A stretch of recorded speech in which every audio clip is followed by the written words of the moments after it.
Hello, welcome to an AHDB recording on the Strategic Center for Leafy Salads Weeding Trials 2020. My name is Grace Choto, and I'm an AHDB Knowledge Exchange Manager for Vegetables. Today we have for you a few slides covering grower-led weeding demonstration trials, which were done at GEES in Cambridgeshire.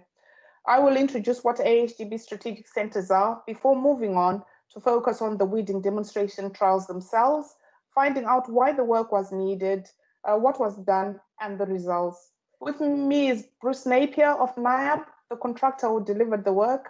We are also joined by Rob Parker, Leafy Salads Manager for Camps Farms Growers and your grower representative for Leafy Salads on the AHDB Field Vegetables panel. Rob is also chair of the British Leafy Salads Association. So just a brief background to horticulture strategic centers. These for horticulture are just essentially demonstration trials, but for field vegetables, they stemmed from variety trials work, which was done for broad acre vegetable crops.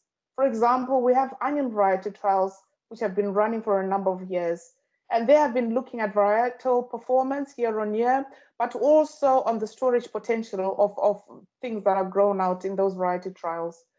Now they include more grower-led work to add value to what was then standard practice. For example, we are taking forward actives from Scepter Plus and trialing them as they come through. Other vegetable crops can now establish centers where there is a need. Strategic centers can be for demonstrating innovative technologies like we did for the GEES trials, which we're covering today, or to work to take IPM forward. They can also be used for quick look-see trials on crop production topics that are deemed of relevance by growers and to further explore findings from AHDB applied work, funded work, or any other institute's funded work. So the key is that really we are guided by you, the growers, and we are meeting with crop associations to decide on the work.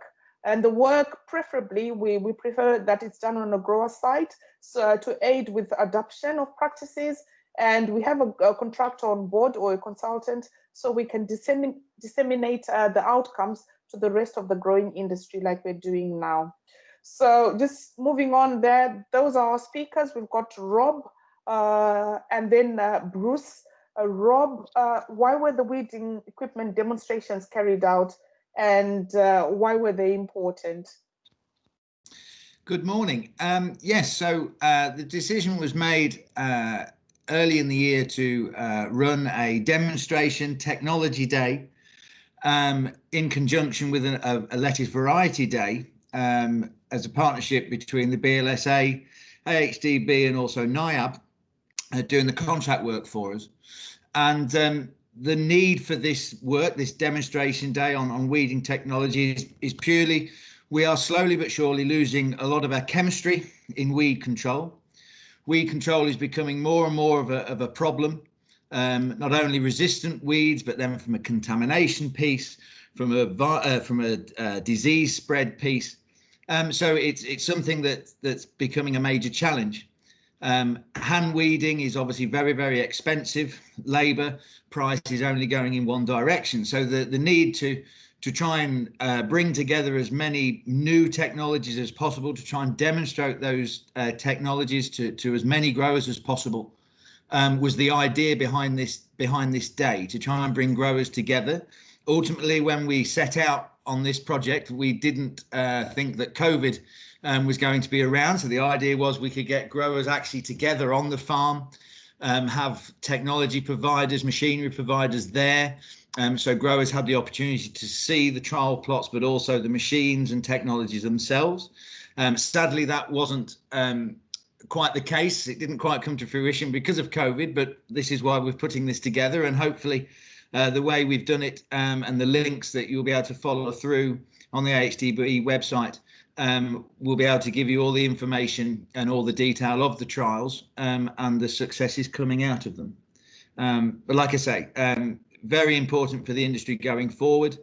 And these demonstration days, I think, are going to become more popular going forward, and a very good way of trying to get the new technologies, new machinery, new techniques out into the industry and illustrate to growers. So I'd like to now pass over to Bruce Napier from NIAB, who conducted the trials and coordinated a lot of the work for them, who will now run through the results and outputs from the trials. Okay, thank you, Rob. I'll share my screen. Adoption of new technology. Hopefully you can see that. Yes. So Grace and Rob have given a good introduction to the weed control technology demonstration as part of the strategic farms. So I shall move on. I'll cover the method, a bit of the summary of the data, and some photo and videos and links to some footage, as Rob has already mentioned, that you can follow. And then if we've got, maybe Rob might have a few questions to ask at the end. Thanks, obviously, to AHDB for sponsoring the trial work itself and for hosting this virtual event and others that we've held along these lines. Technology companies who did their best to get machinery to us or to provide video footage of their machinery where they weren't able to get it into the field. British Leafy Salads for proposing and supporting the event. And G's, thanks to Rob especially for hosting the trial work, even when it became apparent that we weren't going to be face-to-face in the field. And thanks to those of you that are watching this. So the trial was a single block of each treatment, set up predominantly for demonstrating, as we've already mentioned. So bear this in mind when you look at the data. This is only a single replicate, and with COVID-19, all the applications weren't applied at the same time, even when they were meant to be. So yeah, it's demonstrating the technology, not necessarily a full program of how you'll control the weeds. We've looked at land prepared in mid-August and the first treatments applied after that. The transplanted crop went in late August, and then we did some other assessments and treatments through late August and early September. And that included weed counts 7 and 14 days after the treatments were applied. So weed control technologies, they fall broadly into 4 types. None, which is sometimes the option. Chemical control, as Rob's alluded to, we're losing a lot of chemistry that's available to us, and so it comes on to sort of mechanical control, be it bed forming or hoeing, or various formats of heat to kill the weeds. And that heat can be a burner, which many of you may be familiar with, or actually using electricity to zap the weeds, or sort of a hot foam to boil the weeds. So, as I mentioned already, the first treatments were applied at land preparation. That can just be cultivation, but then you can apply a pre-em herbicide then, or a burner directly at cultivation, or a bit later, just before transplanting. And they're mainly sort of tractor mounted or on the sprayer. Post-planting, again, there's some chemistry that can be put on. Mechanical weeders, been around for many years now, reducing the sort of manual input. As Rob said, the labour costs there are always going up, and rightly so. Heat is an option, and also sort of we're looking at mainly tractor mounted today. Some of them might be sort of hand spraying sort of for demonstration purposes, but we had hoped to have some robotic weeders in the field, because that's the way that we're expecting things to go. Smaller, lighter units, semi-autonomous in the field.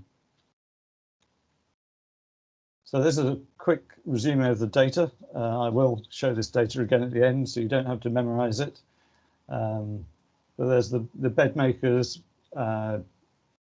planted and not. There's a control that was a bed maker after it's planted, looking at the weed counts. The flamers. I'm not going to go through each individual one. The important thing is the last 3 really. The foam, which is an electronic ones. Really, they're the ones that came into their own at the later stages where they gave that continued control. Most of the weeding technologies will kill the weeds. It's really just how you fit those into a program and make sure at the end of the season you've still got decent weed control.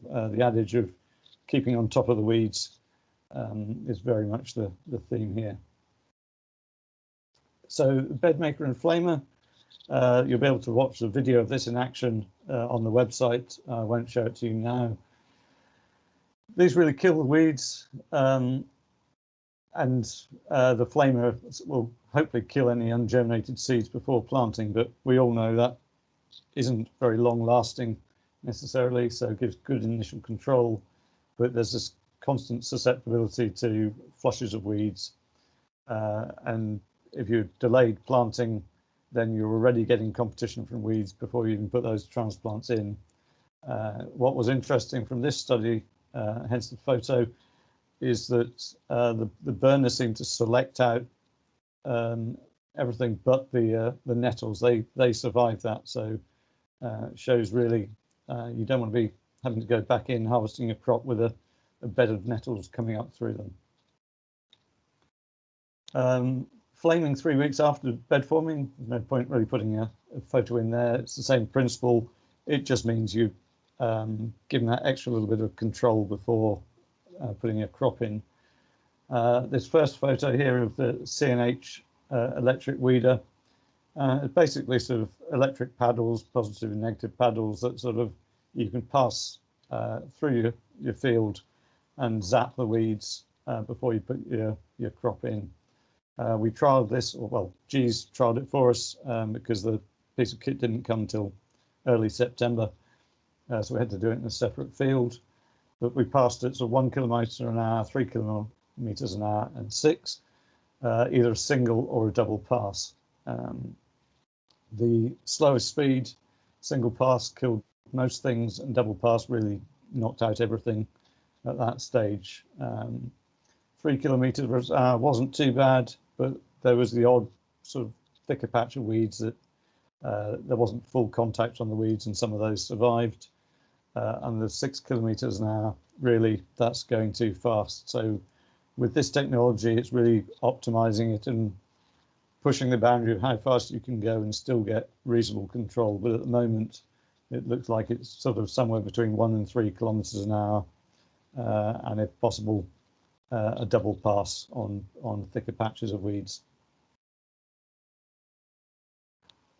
Electronic weeder, this is a handheld unit, but they are actually developing a tractor-mounted version, and it's pretty much the same principle as the CNH. It's looking at electrodes. This has a slightly different earthing mechanism, but it does give you good control. It's inter-row. It was very simple to develop that. The intra-row, so between your lettuce along a row, is harder to develop, but they're following the similar principle to the mechanical weeders with a sweeping electrode rather than a sweeping blade. And you'll be able to see, there's a link there, you can see what a tractor-mounted version looks like in cane fruit. And developing vision guidance on this is probably the way to go. The 2 photos at the bottom, there was one with just the electronic weeder, the root wave, and you can just see a wee bit of sort of fat hen coming through there, but with a herbicide in the program as well. That actually gave very good control.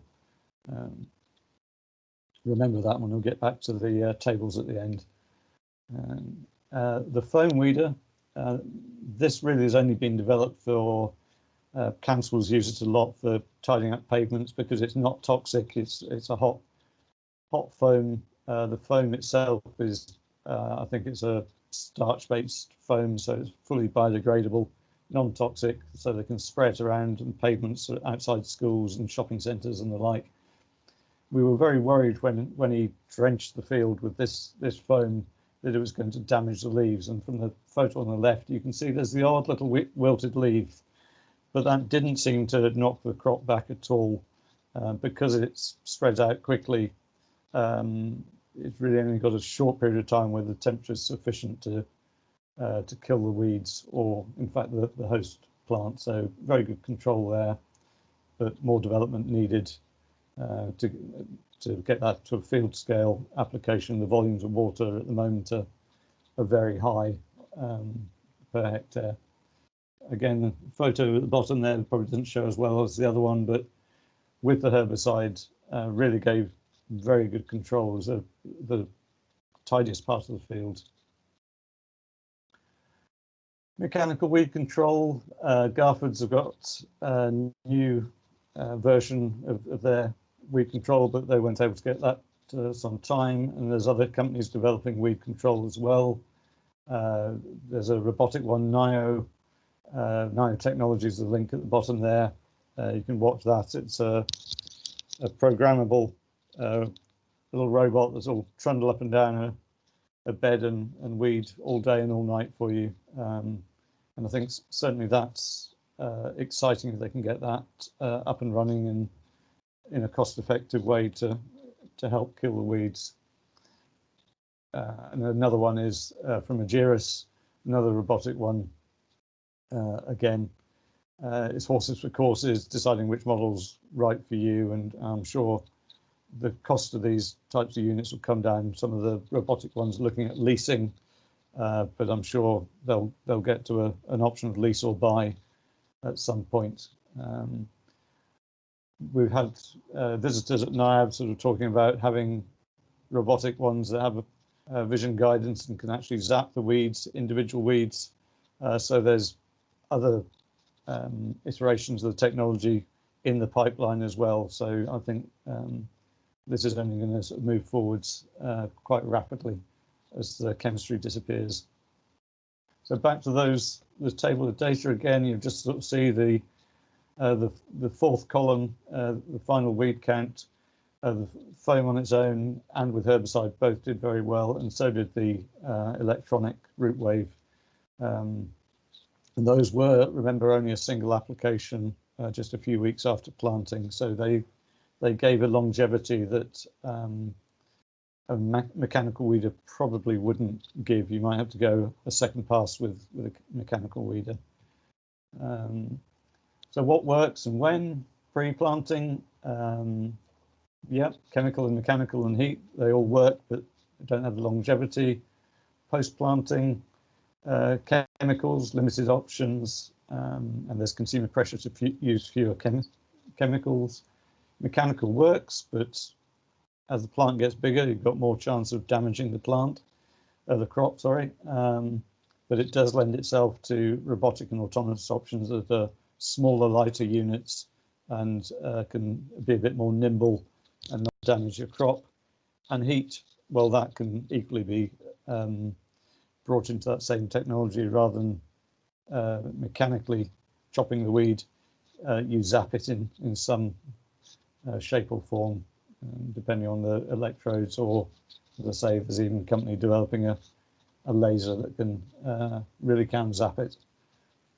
And that is a whistle-stop tour of weeding technology. Get out there and look to see what's available. Talk to the companies that are developing, because they need grower input as to what's appropriate, especially across horticulture crops where it's not going to be one size fits all. And there's some useful links you can follow there as well.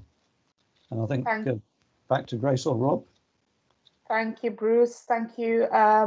We will have the full report on this work published on our website. So if you want more details, please go onto our website and onto the Strategic Center for Leafy Salads page, and you'll be able to find the full report.